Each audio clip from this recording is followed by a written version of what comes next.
Happy Monday. Hi, everyone. Hi. It's like a lot of empty seats back there. It's August. Okay, a couple of things for you at the top on what you all can expect this week.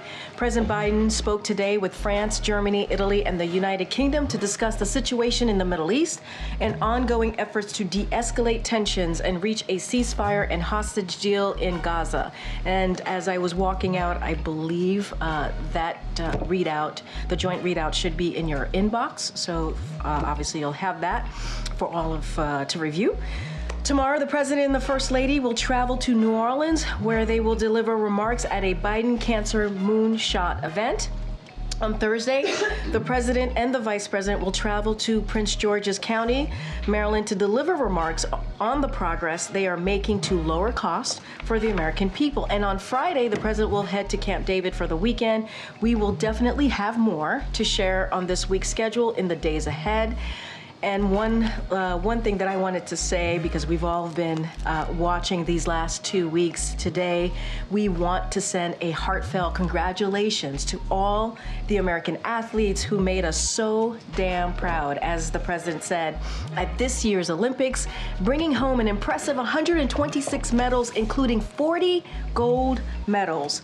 From the President on down, we have all been cheering you on here at the White House, and the First Lady and the Second Gentleman were proud to represent the United States and root for our athletes in Paris.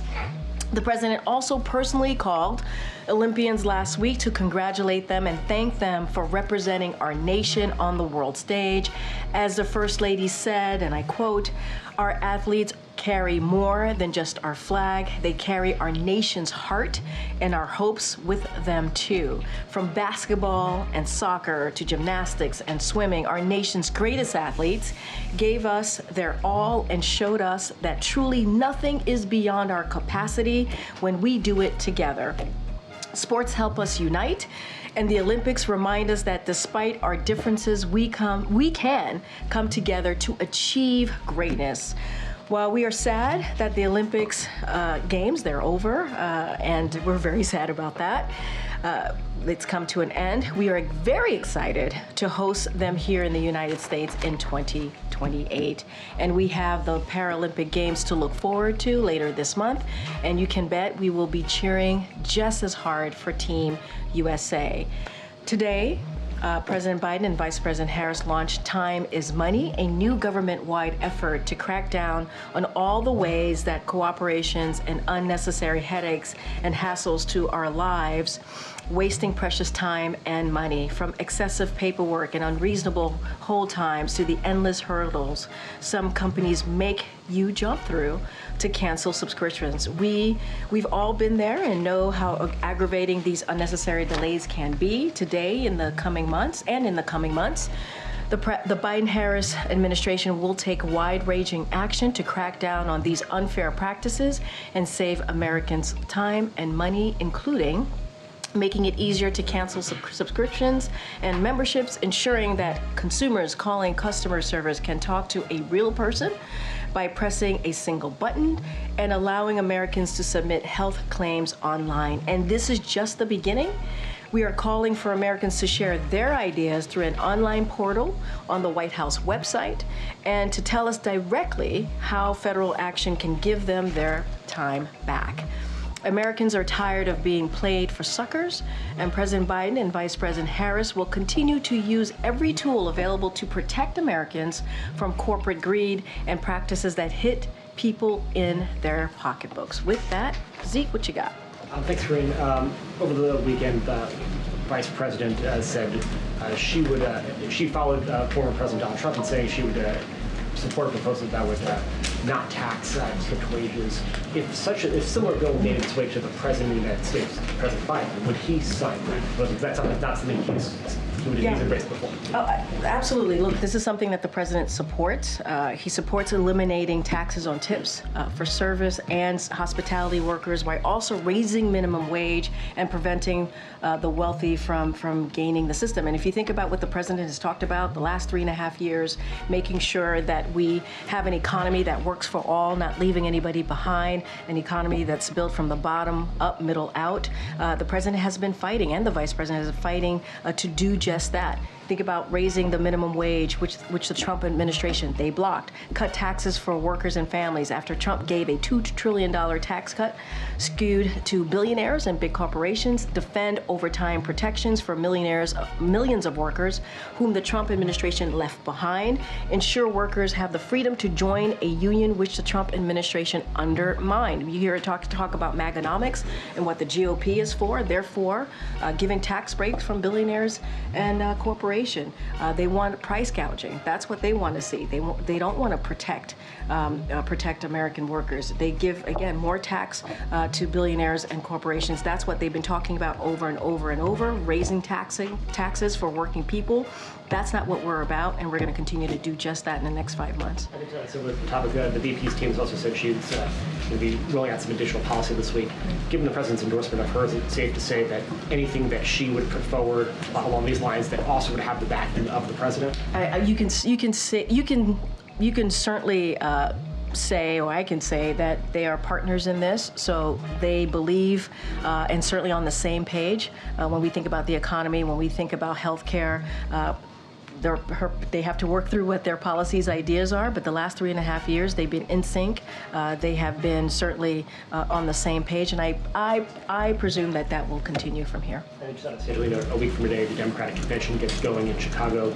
That was supposed to be where the president was going to be the star of the show. They are accepting the renomination of his party. That's not the case anymore. What is his involvement going to be in that convention? How much time does he plan to spend in Chicago? Yeah. When does he plan to speak? So look, I'm not going to get ahead of the Democratic National Convention to make their announcements on speakers next week. I think Americans will be very excited. I think he will have his moment as well. They will be very excited to see him, and so he's certainly looking forward to that. I'll let the DNC convention obviously make the announcement. The president will indeed speak next week. Again, he's looking forward to it. He's looking forward to, as he tends to do, speak directly to the American people, talk about the moment that we're at, the stakes, what's at stake, and continue to talk about an issue that is incredibly important to him, which is unity, making sure that we're unified and we continue to do the work that the president has been successful in doing in the past 3.5 years. Either when the vice president accepts the I don't nomination. have anything else to share about his schedule next week. He will certainly speak at the DNC convention, and I think there'll be a lot of excitement and a lot of, I think folks are going to be, again, excited to see the president next week. Thanks, Green. Just to bounce on the previous question, Trump was the first to endorse eliminating taxes on tips. He's accusing Vice President Harris of stealing his idea. So did she get this idea from Trump? Look, I'm not going to respond to a presidential candidate. I think their campaign could speak to that directly. What I can say is this president, this vice president have always had the backs of the working people, always. And you see that in the policies that they put forward. Everything that we have put forward, historic pieces of legislation that are obviously now laws, are helping middle-class workers, are helping people in different communities that are normally, again, left behind. If you think about tax cut for workers and middle-class families, instead of billionaires and big corporations getting that tax break, raising minimum wage, that is something that we have talked about and done, ensuring workers can join a union. This is something that Republican officials themselves, they have opposed. So I think the question really is, if Republican officials, why didn't they? Why didn't they join the president and the vice president to support working families? They didn't. And so I think our record shows that, what we've done. Under this term, under this administration, the Biden-Harris administration, we have put working people at the center of every policy that we move forward with as it relates to the economy, healthcare, even climate change. And so that is something that we're going to continue to do. This is one of the first specific policy endorsements that we've heard from the vice president. Is there anything you can explain about kind of how she came to this endorsement and how she'll address the criticism from economists? That was said in a campaign context, so I would have to refer you to the campaign. I'm sure they can speak more to that. It is not unusual, right, when a campaign moves forward, that they have they put forth their policy agenda for the American people to see for themselves. What I can speak to is what this president and this vice president have been aligned on and what they've done together, working together and delivering for the American people. That will not stop. And obviously, as it was stated in a question to me by Zeke, the president certainly supports the vice president as she moves forward. And what's the White House's reaction to the former president pushing this false conspiracy theory that the vice president had used artificial intelligence to create images of the crowd? Look, got to be mindful in speaking about a campaign comment. What I will say is that this president and this vice president, I think what you see from both of them is optimism and a belief in this country, the future of this country. They believe that there's a lot at stake. And what I will say is it's clear that that message has broken through. And majority of Americans see and feel that optimism and certainly supports what we've been working on, the agenda that we've been working on the last 3.5 years. So I'll leave it there. Okay. Hey, Kelly, I haven't seen you in a while. Hi there. Sorry. I've been around, just maybe not this year. Is there a interagency policy review type approach to the Harris portfolio with President Biden's portfolio? So is he in touch with, is there a process where there is a checking of what she's going to put out and how it matches or may change, or ways in which she can build on what he's done? Is there coordination? So I can't speak to an interagency kind of process in doing just that, trying to measure up or line up where they both are.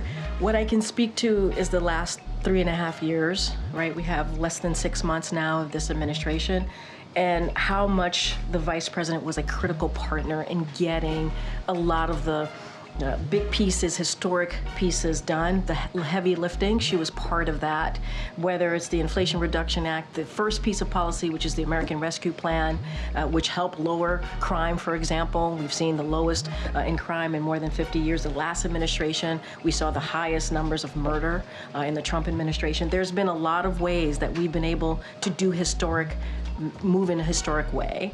And so she's been part of that. She's been part of that. Obviously, again, as I was just stated, she's going to lay out her vision. But again, they've been aligned. They've been aligned for the last 3.5 years.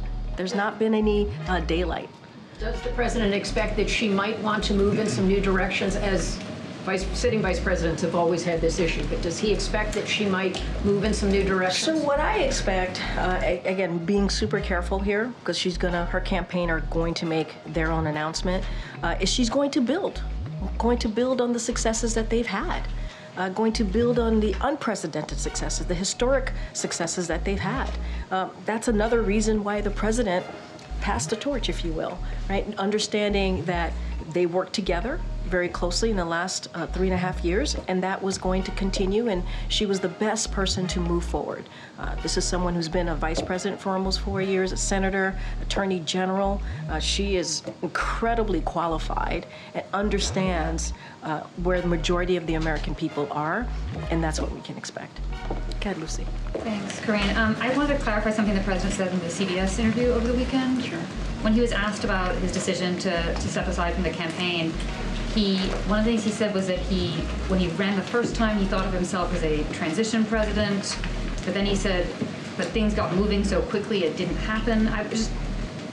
Did he initially plan to serve one term and at some point change his mind? I don't know what to make of this. I mean, I honestly don't have much to say. I think his speech to the nation that he gave in the Oval Office laid that out, right? Talked about being a transition president, talked about passing the torch. You heard directly from him where his heart was, how he was thinking through this process, and his reasoning.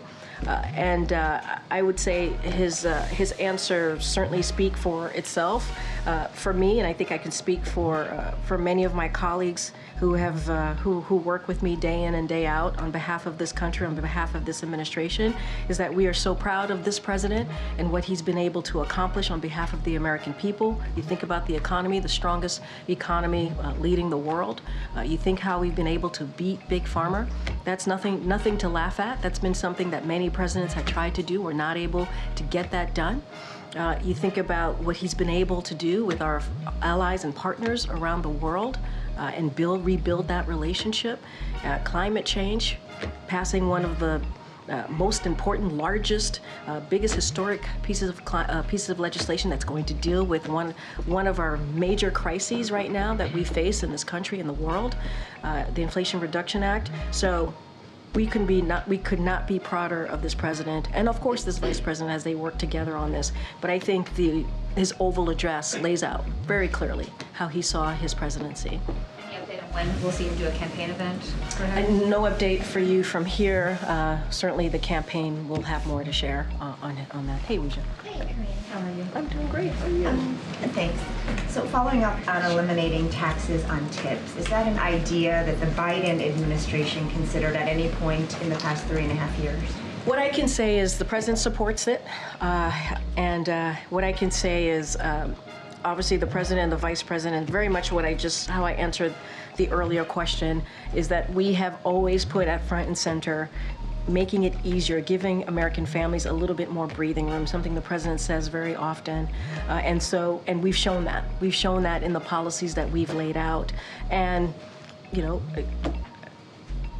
not going to go into what the former president said, but, if Republicans truly cared about that, truly cared about hardworking Americans, they would have joined us on a lot of these proposals that we put forward. The American Rescue Plan, turn the economy around, put shots in arms, checks in pockets. They didn't support that. The Inflation Reduction Act, Big Pharma, it's going to help lower healthcare costs for Americans, lower energy costs for Americans. They didn't support that. And so this is a president and a vice president that is always going to have the backs of working people. He supports what she put forward recently, obviously, when she spoke recently at a campaign rally, and we're going to continue to do the work to raise minimum wage and make sure that we put working class people at the front and center. So it's a new idea. Obviously it's a new idea. I'm just saying that we support it, but we have been doing the work, right, for hardworking Americans to lower cost. And that is something, you're going to see that on Thursday with both the president and the vice president when they make an announcement on other ways or other additional ways to lower costs. And then speaking of click to cancel, can you talk about how it will be enforced and whether there's an existing mechanism that would force businesses to comply? So I'll be able to get more information for you from our policy folks. I don't have anything to lay out on how the specifics that will work out. Thank you. Hi, Green. Hi. I have a legacy-related question. Yeah. Biden's talking about the cancer moonshot tomorrow. Yeah, He's talking about lowering costs on Thursday. This morning there were, talks on the Middle East. Has the president communicated what, in the next 5 months, what his priorities will be when it comes to things that he can accomplish over the remainder of his presidency? I mean, I would say obviously you guys have reported and paid close attention over the last 2 weeks. You've seen some ways that the president wants to move forward in the next 5 months. When you think about the SCOTUS reform, right? He went to Austin, Texas at LBJ Library and talked about that, laid out his plan. You think about the announcement today, as you just stated. That was a very important announcement, and I think it's going to have a huge effect and be really important to Americans. And that's certainly what they want to see. Time is money. Obviously, is an important majority of Americans want to see. You'll hear from this president about lowering costs and the vice president on Thursday, other ways to lower cost. I won't get ahead of that. And then tomorrow, the cancer moonshot. I mean, those are initiatives that have been a key part, that have made up key parts of his platform and how he wants to deliver for the American people. That hasn't changed. The economy, healthcare, as you just stated, foreign policy to me. And so you'll hear more from this president as time goes by, and the American people, that's what at the center of everything that he does, making sure we deliver for them, give them a little bit breathing room, and deal with issues that matter to them. And that's what we have been doing. All of the things that I've talked about, not just today, many times behind this lectern, are issues that are majority of Americans care about it. Majority of Americans care about it. And so that's where we're going to be, where majority of Americans are. Go ahead, Jared. Oh, I'm so sorry. I have one more. Elon Musk is slated to interview Donald Trump tonight on X. I don't know if the president is going to tune in. Feel free to say if he is or not. But I think that misinformation on Twitter is not just a campaign issue. It's a America issue. What role does the White House or the president have in sort of stopping that, or stopping the spread of that, or sort of intervening in that? Some of that was about campaign misinformation, but it's a wider thing, right? Yeah, no, and you've heard us talk about this many times from here, about the responsibilities that social media platforms have when it comes to misinformation, disinformation. Don't have anything to read out from here about specific ways that we're working on it, but we believe that they have the responsibility. These are private companies, so we're also mindful of that too. But look, it is. I think it is incredibly important to call that out as you're doing. I just don't have any specifics on what we have been doing internally as it relates to the interviews. Not something that I'm tracking, and I'm sure the president's not tracking it either. Go ahead, Jared. Just curious about the Thursday event with the president and vice president are doing. Can we expect, because that's an official event, that's a policy event, Yep. Can we expect to see more of those kind of joint administration events between the president and vice president? Stay tuned. But I think Thursday's announcement is going to be really important. You're right. It's about lowering cost for the American people. It really builds on what this president and the vice president has been trying to do over the last 3.5 years as it relates to the American people. Stay tuned. We certainly will have more to share about his schedule, their schedule together in the upcoming days and weeks. I only ask because we haven't seen a lot of those sort of joint events. Usually they kind of branch out, flank out, and do those events separately. So what is the thinking? I think there's been a couple of times over the 3.5 years that the president and the vice president have had joint events. And I think very early on, the first several months, I remember them going to Georgia together. Obviously, they went there for an awful event that happened on the ground, a shooting. But they've appeared together many times. I know when it comes to Roe v. Wade, for example, they've appeared together for that. And there's been other times as well. I would expect that will be continuing in the last several months of this administration. And remember, yes, they do their own events and they crisscross the country, but they're partners in this, and they'll continue to do just that. Okay. We know a president's most valuable commodity is his time, and I wonder how is the White House, how is the president thinking about how he spends that time now that he's no longer running for re-election?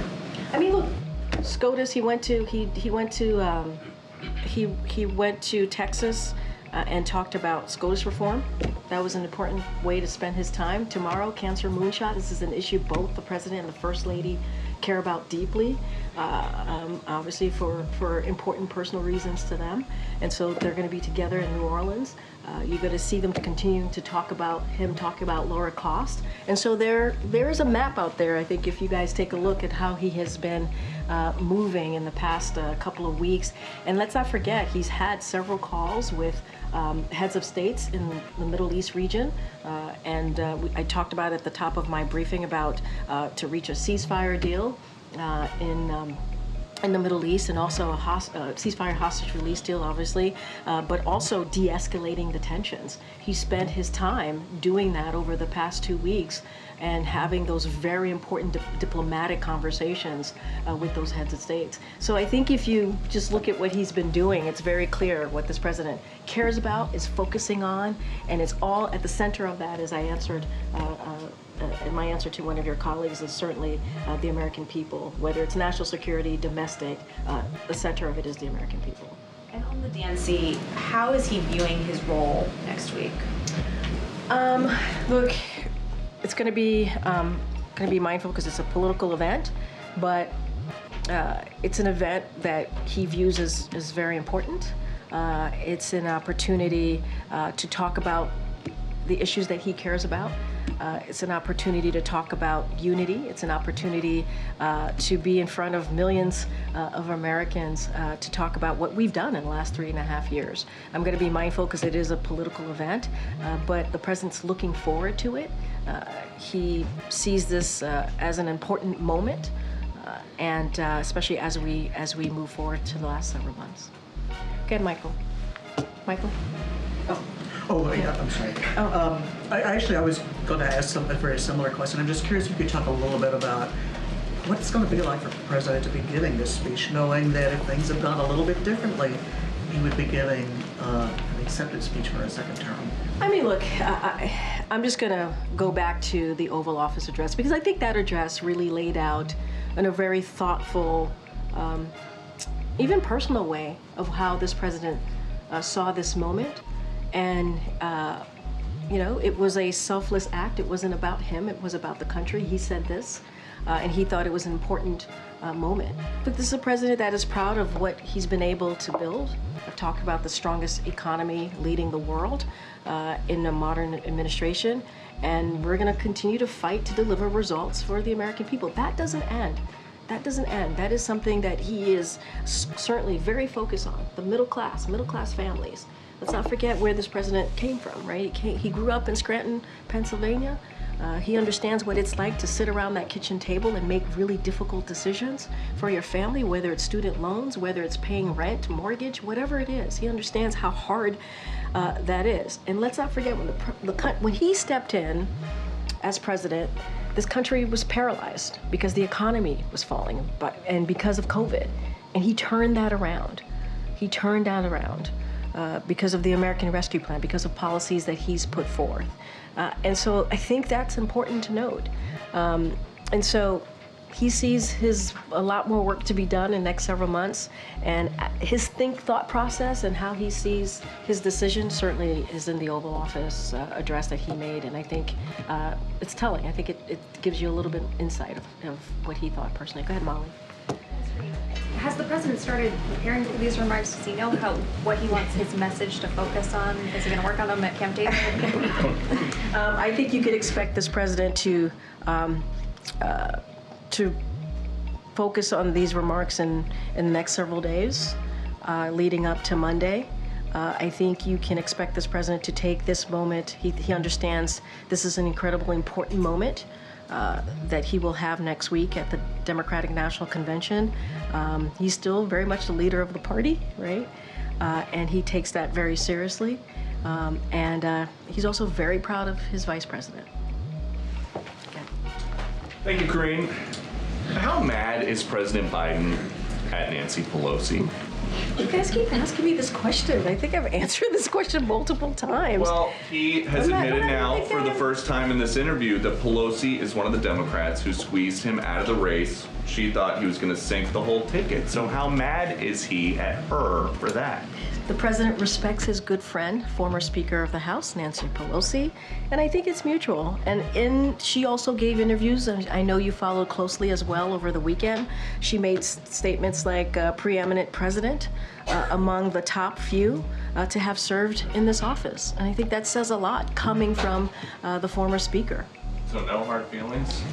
He respects his good friend, Speaker Pelosi. I asked if there were any hard feelings. No hard feelings. He respects her, and I think it's mutual. But I will let the president speak for himself, obviously. And how long have you guys known that Vice President Harris does not think President Biden is doing a good job at the border? Wait, say that one more time. Well, she's now promising to hire thousands more border agents than there are now under President Biden. Wait, but start your question again. How long have you guys known that Vice President Harris does not think that President Biden is effective with his border policy? I mean, you're making a huge jump. Why? She did not say this. This is something that you are assuming. I don't understand why you would assume that. It's not true. She has a campaign ad where she is saying they need more Border Patrol agents. If President Biden's doing such a good job, why do they need any more border agents? We both believe that. The president does want more Border Patrol agents. You know who's getting in the way? You know who's getting in the way? Republicans in Congress. They're getting in the way. You know who else is getting in the way? The former president. Donald Trump, he's getting in the way. I mean, there's no daylight here. I'm not understanding the question because there's no daylight. The president believes that as well, and he's worked towards doing that. There's a bipartisan, I know you guys probably get sick of me saying this, but there was a bipartisan agreement that was on the table that the president worked through for a couple of months with Republicans in the Senate and Democrats. They were told not to move forward because it would help Joe Biden by the former president. That's their decision. And there's one more thing that came out over the weekend. There's this new Las Vegas police radio traffic that's published by the Daily Beast where officers were racing to secure a hospital emergency room on July 17th. They were under the impression that President Biden was having a medical emergency. What was it? He was not. As you know, the president, when we were in Vegas, tested positive for COVID. We let you all know, and then we flew back here. Outside of that, there was no medical emergency. People are still testing positive for COVID, but because of this president, he was able to put forth a comprehensive way to move forward with this pandemic. And now we have vaccines, and now we are in a different place with this pandemic. It is behind us, and that's because of this president and what he was able to do. Good. Well, I haven't seen you in a while. Hey, how are you? Oh, thank you, ma'am. Sorry, I wasn't sure. Oh, gosh, ma'am. Sir? I'm just teasing. But it's good to see you. I was just saying I hadn't seen you in a while. Okay. This is a bit of a throwback, but the vice president has said that she was the last person in the room with President Biden ahead of his decision to order U.S. troops to pull out of Afghanistan. Was the vice president in full support of his decision to order that withdrawal and in full support of the way that it was implemented? I mean, she answered that question herself. I don't have anything else to add. It sounds like she answered the question herself, right? She said that she was in the room previously. But didn't you also said she was in support? No, I'm asking you if the president believes that the vice president was in full support of his decision. I believe, and as you have seen them in the past 3.5 years, they've been partners, critical partners. It doesn't matter if it's domestic issues, also foreign policy issues. And that has been the case from day one and continues to be the case. I don't have anything else to add. Second one, quickly. Sure. You've noted how the vice president has been a partner in all of the heavy lifts over these last 3.5 years. Given that they've worked so closely together in that time, what does the president see as the vice president's biggest achievement during their time in office together? So look, because they've been partners, those achievements have been done, certainly, those historic, unprecedented achievements have been done together. I'll say this, the president believes in the vice president leadership, her temperament, her experience, and he has said this himself. One of the proudest decisions that he made in 2020 was selecting her as vice president because he believed that she can go on day one. And you've seen them do that together on day one of this administration. That doesn't change. I'm not going to parse out anything from here. They have been partners. She's been a critical partner for this president for during this term and will continue to do so. You will see them together on Thursday in Maryland, where they would talk about their next announcement on lowering costs for the American people. There's not a specific policy achievement, it's a comprehensive whole. I would say it's a comprehensive whole. Our accomplishments here, the Biden-Harris accomplishments, are the Biden-Harris accomplishments. She's played a role, whether it is being on the floor of the Senate, right, getting really important legislations to pass through, right, or being in the room with the president on trying to figure out how to move forward strategically with the policy or how to make tough decisions on behalf of the American people. She's been there. She has been there. These have been, and we've had, as you know, important moments, historic moments, and she's been a critical partner. Thank you, Okay, Lily. Thank you. Two questions, one on Bangladesh and other one on India. On Bangladesh, the former Prime Minister Sheikh Hasina has reported to alleged that she was forced to be out of power because US wanted to have one of the islands given to them, one of the Bangladeshi islands given to the United States of America. And because it didn't agree to it, she was forced to resign. There's turmoil, internal disturbances in the country. So I'm sorry, what's the question? Question is, what's the reaction to the allegations? So we have had no involvement at all. Any reports or rumors that the United States government was involved in these events is simply false. That is not true. This is a choice for and by the Bangladeshi people. We believe that the Bangladeshi people should determine the future of the Bangladeshi government, and that's where we stand. Any allegations, certainly we will continue to say, and I have said here, is simply untrue. Secondly, over the weekend, several Hindu American groups held a protest march in front of the White House, urging the president that he should be taking some steps to stop the atrocities against Hindus in the Bangladesh. And also two of the Hindu lawmakers, Raja Krishnamurti and Sri Thaneda, who both are from the Democratic Party, they have also written letters to the administration seeking their help in stopping atrocities against Hindus in Bangladesh and other minority groups. So look, we're going to continue certainly to monitor the situation. I don't have anything else to add, to say beyond that. But when it comes to any type of human rights issues here, the president has been very consistent in speaking loud and clear in public and also privately. Don't have anything, and he'll continue to do that, but don't have any specific engagement to speak to at this time. One question on India, as president plans to, for the next 6 months, what are the unfinished agenda on his India-US relationship and also on Quad? So look, the president views our relationship, the United States relationship with India, as one of the most consequential in the world. And so we work closely with India on our most vital priorities, including through the Quad and the U.S.-India initiative on this critical and emerging technology. And so we look forward to continuing to expand our critically important partnership and how it's going to benefit the American people. And we want to create more prosperous and secure Indo-Pacific and the world. And so that is going to continue to be our focus as we move forward. Okay. You mentioned earlier the president's push to reform the Supreme Court, term limits and ethics requirements. Can you talk about what the plan is to achieve that once Congress comes back? Are you laying the groundwork in any way at this point, or otherwise trying to get that across the finish line? So look, the president laid out 3 ways that he wants to see that moving forward. And he did that in his Washington Post op-ed, and certainly when he was in Austin, Texas, about 3 weeks ago. And so we laid out our ideas and our thoughts. Some of them, if you think about term limits, you've seen conservative experts also agree with us on that, how there should be term limits. And so what we're going to do is have the conversation with Congress when they get back, and figure out ways how we can actually get this done, because it is important. The president believes no one is above the law, and that is something that he has continued to talk about and will do so, and that includes the highest court in the land.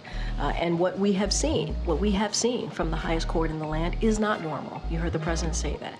It is not normal. And so we're going to work with Congress, come up with some ways to deal with this, to really address SCOTUS reform, and he wants to see it done in a bipartisan way. We think it's possible. Is he at all doing anything to lay the groundwork now before Congress comes back, looking for allies in Congress or otherwise taking any concrete steps? So nothing to read out. Obviously, we do keep any conversations private. But what we want to do is certainly see legislation to deal with what we've been seeing, which what I just said, which is it's not normal from SCOTUS. And so his team will have conversations with congressional members on how to best move forward. I don't have any meetings or anything to read out at this time. Thank you. Got it, in the back. Go ahead. Yep. Thanks. The Trump campaign said over the weekend that it's been hacked. Is the White House concerned about election integrity? And do you have any response to reports that Iran was the source of the hack? So look, I would have to refer you to the Department of Justice and the FBI on that particular questions. We've said many times that this administration strongly condemns any foreign government or entity who attempts to interfere in our electoral process or seeks to undermine confidence in our democratic institution. And so we take this type of reports of such activity extremely seriously. And so again, we do not tolerate this type, anything like this, influence or interference efforts And we have made that very clear with foreign actors that such influence or interference is unacceptable. And our efforts to protect our elections have grown significantly over the years, even as the threat landscape has become increasingly complicated. But for this particular question, I would have to refer you to the Department of Justice and FBI. I cannot comment on the veracity of the claims that Iran was involved. One more. As a member of the administration, can we expect the Vice President to come out here and speak to the American people in the briefing room at some point? The President and the Vice President speaks to the American people regularly, and that's where I'll leave that. Go ahead, sir, right there. What is the U.S. the administration is doing in regards to Iran planning to deliver hundreds of ballistic missiles to Russia? I mean, what mechanism are you using to stop that? And then I have another question on Venezuela. So, look, the White House has repeatedly warned of the deepening security partnership between Russia and Iran since the outset of Russia's full-scale invasion of Ukraine. We've also warned both parties about further strengthening this partnership. This partnership threatens European security and illustrates how Iran's destabilizing influence reaches beyond the Middle East, but also around the world. As we and our partners have made clear to the world, both at the G7 and NATO summits this summer, together we are prepared to deliver a swift and severe response if Iran were to move forward with such transfers, which would represent a dramatic escalation in Iran's support for Russia's war of aggression against Ukraine. During his campaign, the Iranian president claimed he wanted to moderate Iran's policies and engage with the world. Destabilizing actions like this fly in the face, certainly, of that rhetoric. There's a report by Wall Street Journal that the U.S. has offered Maduro and his close allies an amnesty in exchange for them leaving power. Is that so? Since the July 28 elections, we have not made any specific offers of amnesty to Maduro or others. So. Sure. How about before the election? What I can because say, there are information that this offer was made, started last year, this discussion of amnesty. What I can say is, what I can speak to is since the election, we have just not made that type of offer. Another one on Venezuela, and then I have one on the Middle East, very quick one. Sure. What is the view of the two statements from Brazil, Colombia, and Mexico asking Maduro regime to release the voting data? Is this enough, or you would like to see these three countries doing more? I mean, look, it's been 2 weeks after the elections in Venezuela. It is abundantly clear, right, to the majority of Venezuelan people, the United States, and growing number of countries, as you just listed, that Edmundo won the most votes in the July 28th presidential election, and Maduro must recognize it. We've said that, and we'll continue to say that. More than 80% of the voting tally sheets published by civil society and opposition corroborated by independent observers, and so we think Maduro must recognize it. Is the statement helpful? Is a good step? I mean, look. We certainly are going to continue to be very clear here that Maduro must recognize it. Countries are going to do what they feel is the right way to move forward, so we'll let them speak to that. But we've been very clear. Maduro must recognize it. Another one, last one about the Middle East, because earlier John Kirby said that Iran could attack Israel this week. Does the White House believe an attack is inevitable? I'm not going to get into our intelligence from here or what another country is going to do. That is not something that I'm going to do from this podium. You heard from NSC, so I will leave it to them to speak to that and what my colleague said, John Kirby said. I just don't have anything else to add. Go ahead, Ed. Thanks, I want to follow up first on what you told Phil. So you said the vice president owns the successes of this president over the past 3.5 years. Does she also own the struggles that this president's seen, like the prices up 19% since the month they came into office? They're partners in how they've been able to turn around the economy. This economy was in a downfall when the president took office. The former administration did not have a plan to deal with the pandemic, a comprehensive plan. This president put that forward with the help of the vice president, and we were able to deliver on that. The American Rescue Plan made a difference in bringing our economy back on its feet, made a difference on opening small businesses, on opening schools. Republicans didn't vote for it. We have to remember what the president inherited from the last administration when he took it over with the vice president. And when you think about inflation is down by 2.5%, and wages have risen. We have more than 16 million jobs created in the last almost 4 years. I know that you're laying out the negative parts of what you foresee, right? What you see in the economy, but there's some data here that has shown, because of the work that this president has done, it's mattered. Unemployment is still low, 4.3%. You think about manufacturing jobs that have come back to this country. You think about how the GDP grew by 2.8% last quarter. Those are that data. And we understand that American people are still feeling it. And that's why we're going to make more announcements about how we're going to continue to lower costs. One more. I'm going to try one more time on the taxes on tips. So why then have the president and vice president not talked about this over the past 3.5 years? So again, the president supports eliminating taxes on tips for service and hospitality workers. And at the same time, what this president and this vice president has been able to do is help raising minimum wage. There are things that the president and this vice president has done over the 3.5 years that has helped hardworking people that Republicans in Congress have opposed. I didn't even talk about them wanting to cut Social Security and Medicare. I mean, these are things that they have said that will hurt hardworking people. So the president supports it. This is part of the vice president's policy. This is something that we want to see happen, but we have done the work to make sure that hardworking people are not forgotten. Where were Republicans on this? But where were Republicans on this? And if they were so interested, right, if Republicans are now talking about this, and Republicans elected officials are so interested in getting it done, why didn't they pass it during the last administration? Why? Why not? So the IRS last month released their report saying, hey, this is how, if you have an extension for taxes, you can file taxes on your tips. The president's budget relies on the taxes from tips. So when did this idea come about? I don't have a timeline for you. What I can say is the president supports this. What I can say, even if you put this to the side, right, which is, again, the president supports this, the vice president supports this, the vice president has done the work to try to make sure that we put working people first. They have had the backs of the working people. Tax cuts for workers, right? Making sure that middle-class families are put first, not billionaires and corporations. That is something that they've been very clear about. Ensuring workers join a union, something that Republican officials oppose.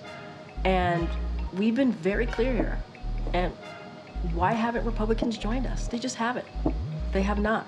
Matter of fact, they opposed a lot of the policies that we put forth that would do just this. They opposed it. American Rescue Plan, Inflation Reduction Act, they opposed it. All right, everybody, thank you so much. I'll see you tomorrow. No, not tomorrow. We're traveling. I'll see you on the road tomorrow.